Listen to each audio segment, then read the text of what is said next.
Bonjour à tous, comme vous le savez bien, aujourd'hui on va tout simplement voir comment identifier l'attaque ARP spoofing sur le réseau local quand l'attaquant usurpe tout simplement le routeur.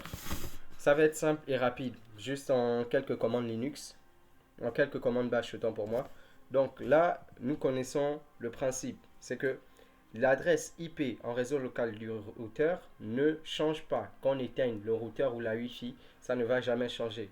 On appelle cette adresse IP l'adresse IP LAN. C'est pour cette raison qu'elle reste fixe. Et cette adresse IP là est reliée à une adresse MAC qui est physiquement écrite sur notre Wi-Fi. Et donc, comme nous connaissons l'adresse IP de notre Wi-Fi, il suffit tout simplement de vérifier sur l'appareil où nous sommes la table ARP pour comparer si l'adresse MAC de notre appareil, l'adresse MAC du routeur correspond à l'adresse MAC du routeur physiquement chez nous. Et donc, là, moi, je vais tout simplement lancer la commande ARP avec l'argument A pour visualiser la table ARP de mon ordinateur ici. Ah mince, j'ai tapé une mauvaise commande. Hop. Et là, à cet instant-là, qu'est-ce que nous voyons? Nous voyons tout simplement l'adresse IPv4 de mon routeur.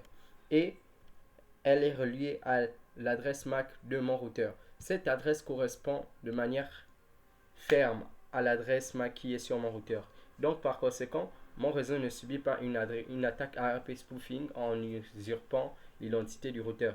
L'attaque ARP spoofing peut se faire entre plusieurs types d'appareils. Donc ne vous basez pas uniquement sur ce que je viens de montrer, car le monde de la cybersécurité est vaste. Sur ce, prenez soin de vous. Un jour meilleur.